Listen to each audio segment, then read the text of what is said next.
Hey everyone, welcome to a brand new video of Mr. Footy Curious। कैसे हो आप लोग गाइस? कैसा गया आपका वीकेंड और करंट वीक? आज हम बात करने वाले हैं कुछ इंपॉर्टेंट न्यूज की, ट्रांसफर्स की और देने वाले हैं कुछ प्रेडिक्शंस फ्रॉम माय साइड। तो चलो स्टार्ट करते हैं एपिसोड और बात करते हैं इन सब चीजों की। Let's go.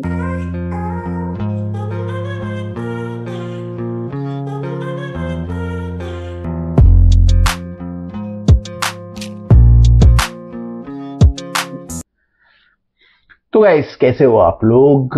बहुत सारी चीजें हो गई हैं, न्यूज आ गई है, कुछ इंपॉर्टेंट विजेता भी निकल के आए हैं और ट्रांसफर्स भी आए हैं और प्रीमियर लीग और दूसरी लीग के सीजन भी स्टार्ट हो रहे हैं। तो आज के इस एपिसोड में हम बात करने वाले हैं कुछ खबरों की, कुछ ट्रांसफर्स की और कुछ प्रीमियर लीग सीजन के प्रेडिक्शंस की। तो चलो सबसे पहले स्टार्ट करके और कॉन्ग्रेचुलेशंस कर देते हैं पीएसजी को, जिन्होंने स्पर्स को हरा दिया है यूएफा कप में। यूएफा कप आप सब जानते ही हो, होता है बिटवीन जो यूरोपा लीग जीतता है और जो चैंपियंस लीग जीतता है। Of course champions league PSG जीता था और यूरोपा लीग जीता था स्पर्स। तो उनके बीच में मैच हुआ था, बहुत ही बढ़िया मैच हुआ था। हमें नई स्पर्स देखने को मिली, नए प्लेयर्स की इंट्रोडक्शन हमें देखने को मिली और बड़ा ही इंटरेस्टिंग मैच रहा, जिसे 84 मिनट्स तक सरप्राइजिंगली स्पर्स ने डोमिनेट किया। हम सोच रहे थे पीएसजी डोमिनेट करेगी, पीएसजी जीतेगी, लेकिन ऐसा नहीं हुआ। स्पर्स ने डोमिनेट किया, इनफैक्ट 2 गोल भी करती थी उन्होंने। 84 मिनट तक लीड कर रहे थे, उसके बाद पीएसजी ने एक गोल मार दिया 85 मिनट्स में और उसके बाद 90th मिनट में गोल मार के पेनल्टीज में लाके खड़ा कर दिया मैच। और इन दी एंड क्या हुआ, पीएसजी ने 4-3 से पेनल्टीज को जीता और ये ट्रॉफी अपने नाम कर ली। उनकी 5th ट्रॉफी रही प्रीवियस सीजन को अगर हम कंबाइन करते हैं तो उसकी फैंटास्टिक रिजल्ट फॉर पीएसजी और एक एम्बैरेसिंग डिफीट हो गई in the end for Spurs. Although इस मैच में एक चीज बोलना चाहूंगा कि ऑल्दो स्पर्स हार गई but Spurs were looking pretty good. तो अब क्या होगा? अब कुछ नहीं होगा, अब स्पर्स जाएगी और अपना पहला मैच खेलेगी in the premier league. Let's see what happens in that match. But इस मैच के लिए congratulations to PSG for winning the UEFA cup और एक और ट्रॉफी अपने कैबिनेट में ऐड करने के लिए। तो ये तो हो गई पीएसजी और यूएफा कप की बात। अब यहां से हम बात करते हैं कुछ इंपॉर्टेंट ट्रांसफर्स की। तो ट्रांसफर्स की न्यूज तो आती जा रही है, ट्रांसफर की विंडो खुली है और कुछ बड़े मूव होते हुए नजर आ रहे हैं। कुछ हेयर वी गो या कुछ बड़ा कंफर्म न्यूज अभी तक नहीं आ पाया है, लेकिन कुछ बड़े ट्रांसफर्स, कुछ बड़े मूव्स हो रहे हैं। जैसे अगर मैं लिवरपूल की बात करूं तो Liverpool are going for 3 players, I think 4 या 3 प्लेयर्स, एटलीस्ट 3 के लिए तो वो जा रहे हैं। स्ट्राइकर इसाक की प्रोबेबिलिटी बढ़ रही है, they want to bid for Isak. Isak Liverpool जाना चाह रहे हैं, बस न्यूकासल की वजह से रुके हुए हैं कि न्यूकासल को कब स्ट्राइकर मिलता है, कब वो अपना स्ट्राइकर लेते हैं और कब वो सैंक्शन करते हैं कि इसाक लिवरपूल जा सकते हैं।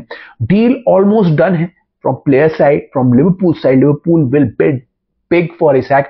ऑफ कोर्स उन्होंने अभी डार्विन न्यूनेस को जाने दिया है, लुइस डियाज को जाने दिया है, तो उनको 2-3 स्ट्राइकर्स, 2-3 प्लेयर्स और चाहिए, तो वो इसाक के लिए जा रहे हैं। Let's see what happens in the deal. I think and तक जाएगी, लेकिन इसाक मेरे को लग रहा है इवेंचुअली लिवरपूल में लैंड अप कर जाएंगे। उसके अलावा 2 डिफेंडर्स के लिए भी लिवरपूल बात कर रहा है, क्योंकि कोनाटे डील नहीं साइन कर रहे हैं और उनके पास बैकअप डिफेंडर्स नहीं है। तो अभी उन्होंने लियोनी को साइन किया है, आई थिंक पामा से है वो भी बड़े इंटरेस्टिंग है, 18 साल के हैं, अभी यंग है। वैसे डिफेंडर को अभी उन्होंने साइन किया है। उसके अलावा वो मार्क केही के पीछे भी लगे हुए हैं और मार्क केही को भी साइन करना चाह रहे हैं। देखते हैं ये डील कब खत्म होगी। I think Liverpool needs a defender, specially अगर कोनाटे चले जाते हैं और वर्जिल वैन डाइक भी ओल्ड हो रहे हैं। I think they need a refurbished attack और वो बाद में आई थिंक और डिफेंडर्स को भी लेंगे। I think January transfer window में they will buy more defenders. तो लेट्स सी व्हाट हैपेंस। लेकिन लियोनी आ चुके हैं और गेही पे अभी बात चल रही है। उसके अलावा हम स्पर्स की बात करें तो स्पर्स भी लगी हुई है अपने स्क्वाड को बीफ अप करने के लिए, क्योंकि जेम्स मैडिसन को इंजरी हो गई है, सॉन चले गए हैं, कुलुसेस्की चले गए हैं, कुलुसेस्की को इंजरी हो गई है, तो वो भी अपने स्क्वाड को रिवैम्प करना चाह रही है with new players, with attacking young players. तो दो नाम अभी सामने आ रहे हैं उनके। एक तो कि वो जो सरप्राइज था मेरे लिए भी, वो सविनियो के लिए जा रही हैं। सविनियो को मैनचेस्टर सिटी ने अग्री कर दिया है कि वो जा सकते हैं। अपेरेंटली सविनियो रेगुलर गेम टाइम चाह रहे हैं जो वो मैन सिटी में नहीं ले पा रहे हैं आफ्टर वन सीजन। तो वो देख रहे हैं कहीं और स्पर्स उनके लिए जा रही है। स्पर्स की वैल्यूएशन 50 मिलियन है, मैन सिटी चाह रही है 70 million. Let's see how this deal progresses. क्या ये डील होगी पता नहीं, but they are going for Savinho. Savinho एक बहुत जबरदस्त प्लेयर है जिनमें बहुत पोटेंशियल है। लेट्स सी स्पर्स इसको निपटा पाता है या नहीं। उसके अलावा स्पर्स और एजे की भी बात चल रही है। अपेरेंटली वो एजे में पहले इंटरेस्टेड थे, उसके बाद नहीं थे, लेकिन अपेरेंटली वो फिर से इंटरेस्टेड हो गए हैं और एजे की टॉक्स उन्होंने शुरू कर दी है। क्या होगा क्या नहीं होगा कुछ नहीं पता, बट बड़ी इंटरेस्टिंग है कि अगर स्पर्स को एजे मिल जाता है, क्योंकि सॉन के जाने के बाद और जेम्स मैडिसन की इंजरी के बाद सीरियसली स्पर्स को अपने अटैक को बोल्स्टर करने के लिए और कुडुस की हेल्प करने के लिए प्लेयर्स की जरूरत है। तो लेट्स सी कि ऐसे की डील हो पाती है नहीं, इवन सेविनियो की डील हो पाती है नहीं, बट इन दोनों डील्स के लिए स्पर्स जा रहा है। उसके अलावा मैनचेस्टर यूनाइटेड की बात करें तो मैनचेस्टर यूनाइटेड लगा हुआ है कार्लोस बलेबा के पीछे, और जियो डोनारुमा का भी उन्होंने डिटेल्स मंगवा ली हैं। तो अपेरेंटली मैनचेस्टर यूनाइटेड को एक मिडफील्डर चाहिए और एक गोलकीपर भी चाहिए। गोलकीपर का अभी भी श्योर नहीं है, लेकिन मिडफील्डर के लिए वो जरूर ट्राई करना चाहते हैं ना। बलेबा के साथ सीन ये है कि ब्राइटन बलेबा को नहीं सेल करना चाह रहा है, specially in this transfer window. Already बहुत लेट हो चुका है, उसका रिप्लेसमेंट भी ब्राइटन को लाना पड़ेगा। तो बलेबा से वो अभी नहीं हटना चाह रहा, पार्ट वेस्ट करना चाह रहा है, लेकिन बलेबा का एक प्राइस टैग है, आई थिंक बहुत ज्यादा है, 116 मिलियन की कुछ कोट हो रही है, जो कैसेडो के रिकॉर्ड को ब्रेक कर देगा। तो बलेबा आ सकता है, लेकिन ये डील बहुत मुश्किल लग रही है। बट ये कहा जा रहा है कि यूनाइटेड ट्राई जरूर करेगा, क्योंकि बलेबा ने अपने डोर्स यूनाइटेड के लिए ओपन करके रखे हैं। He wants the transfer probably. I think if he wants to transfer, I think United will try. ये डील मुश्किल है, बट यूनाइटेड 100% ट्राई कर सकता है। और अगर बलेबा नहीं मिला तो प्रॉब्ली किसी और मिडफील्डर के लिए भी यूनाइटेड जा सकता है। Will have to see. Midfielder और गोलकीपर उनके लिए बहुत जरूरी है। तो आई थिंक ये दोनों तो एक्सपेंसिव ऑप्शन है, बलेबा और डोनारुमा, लेकिन इसके अलावा कोई अदर मिडफील्डर और लमेंस जिसकी बात चल रही थी, वो एक सस्ता ऑप्शन हो सकता है for United. Let's see what United does before the transfer window. उसके बाद हम बात करते हैं दूसरी साइड ऑफ मैनचेस्टर सिटी की। मैनचेस्टर सिटी भी लगा हुआ है अपने प्लेयर्स को बोल्स्टर करने में, क्योंकि आपको पता ही है वो इसको सेविनियो को जाने दे रहा है। सेविनियो आई थिंक स्पर्स से बात कर रहे हैं। जैक ग्रीलिश को लोन कर दिया है एवर्टन में, और वो अभी और अटैकर्स को अपने उसमें ऐड करने की कोशिश कर रहा है। नाउ जेम्स मैकेटी जो है उनके, वो भी आई थिंक किसी टीम में चले गए हैं, आई थिंक सनडरलैंड या बर्नली में, आई थिंक इनमें से किसी दो में चले गए हैं। तो अपनी टीम को अब वो बोल्स्टर करने के लिए they want to try for Rodrygo. तो रोड्रिगो एक सरप्राइज टारगेट निकल के आया है। Apparently they want Rodrygo. Now ये डील दो चीजों पे डिपेंड करती है। अगर सेविनियो की डील हो गई तो वो रोड्रिगो के लिए जाएंगे। अगर सेविनियो नहीं जाते हैं कहीं तो आई थिंक वो नहीं जाएंगे रोड्रिगो के लिए। तो विल हैव टू सी कि सेविनियो की डील पूरी होती है नहीं होती, इसके ऊपर रोड्रिगो की डील मतलब असर पड़ती है। बट आप बताना आपको क्या लग रहा है, अगर रोड्रिगो मैन सिटी में आ गए तो क्या मैन सिटी फेवरेट हो जाएगी लीग के लिए? मेरे हिसाब से तो हो जाएगी। Let's see what happens to this deal, but बड़ी इंटरेस्टिंग डील हो सकती है फॉर मैन सिटी। उसके अलावा मैन सिटी का इंटरेस्ट डोनारुमा में भी जा रहा है, और ये डील भी डिपेंड करती है एडिसन के डिपार्चर पे। Now Edison is wanted bye Galatasaray. Galatasaray ने बात शुरू कर दी है फॉर एडिसन। अगर एडिसन चले गए तो फिर डोनारुमा आएंगे। नाउ सिटी ने अभी जेम्स ट्रैफर्ड को भी लिया है, बट अपेरेंटली जेम्स ट्रैफर्ड बहुत यंग है, तो वो ट्रस्ट करना चाह रही है कि ऐसे गोलकीपर के ऊपर जो एक्सपीरियंस है।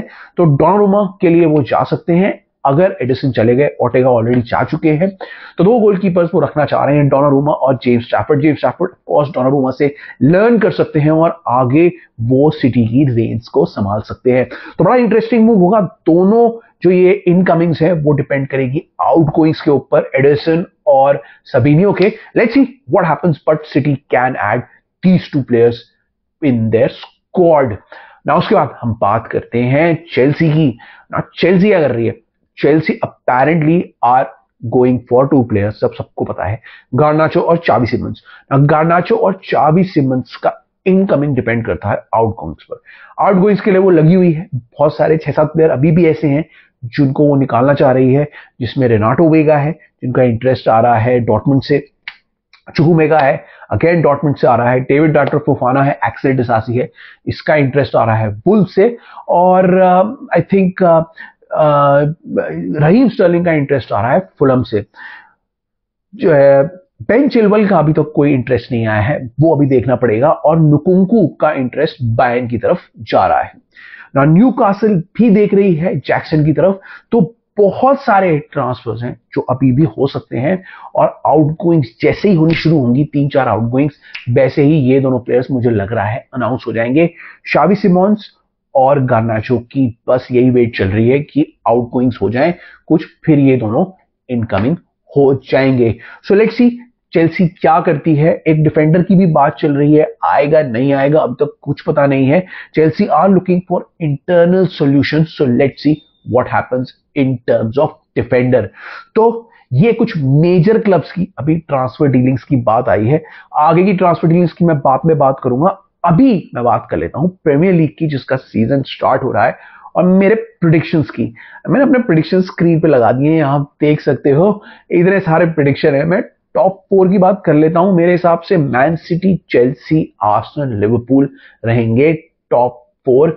विल हैव टू सी कि वो किस ऑर्डर पे रहेंगे। मेरे हिसाब से Man City will win the premier league, क्योंकि मुझे लग रहा है वो रोड्रिगो के लिए और डोनारुमा के लिए इन द एंड जाएंगे, और चेल्सी वुड बी सेकेंड।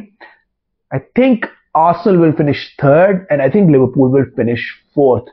तो मेरी टॉप 4 पोजीशंस और प्रेडिक्शंस तो यही हैं।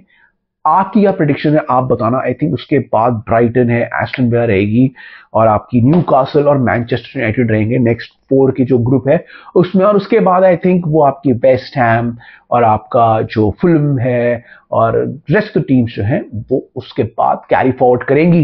जिनको मैं सोच रहा हूं जो डाउन चली जाएंगी इस बार, वो जाएंगी सनडरलैंड, बर्नली और लीड्स। आई थिंक जो अभी ट्रांसफर होके आई हैं, आई थिंक वो साइड चली जाएगी। मे बी वुल्व्स जा सकती है, but I don't think so. Wolves को इतना प्रीमियर लीग एक्सपीरियंस है कि आई थिंक वो रह जाएंगे। इन सब चीजों के बारे में आपकी क्या राय है, आप हमें कमेंट्स में बताना। आपकी क्या प्रेडिक्शंस हैं, आप किस ट्रांसफर से एक्साइटेड हो, और क्या आप प्रीमियर लीग के इन फिक्चर से एक्साइटेड हो। क्योंकि फर्स्ट गेम वीक है, तो मैं अपने जो प्रेडिक्शंस है, मैच प्रेडिक्शंस है, आपके सामने लगा रहा हूं। देख लो, ये सारे मैच प्रेडिक्शंस हैं मेरे, एंड होपफुली ये सारे सही आएंगे। फैंटेसी लीग आप खेल रहे हो, मुझे बताना कौन कौन से प्लेयर्स ले रहे हो, ताकि मैं भी टीम बना सकूं, और आप क्या क्या करने वाले हो इस प्रीमियर लीग सीजन में अपनी टीम को सपोर्ट करने के लिए, वो भी मुझे बताना। जाने से पहले मैं बस एक चीज कहना चाहता हूं, डियोगो जोटा आप जानते ही हो, अभी रिसेंट में ही पास्ड अवे, और उसकी फैमिली को एक बहुत अच्छा जेस्चर चेल्सी ने किया है। They have donated a part of their earnings from Club World Cup to Diego Jota and his brother's family, who both passed away tragically abhi recently. It's a class gesture from Chelsea and I hope और clubs भी Chelsea को देख के ये gesture करेंगे। तो इसी के साथ अब मैं इजाजत लेता हूं। I'll see you in the next one. Shorts आ रहे हैं और बहुत सारे वीडियोस आ रहे हैं, सेट में आ रहे हैं जल्दी, तो keep watching our channel. Keep enjoying our content. I'll see you in the next one. Till then, is bye from my side.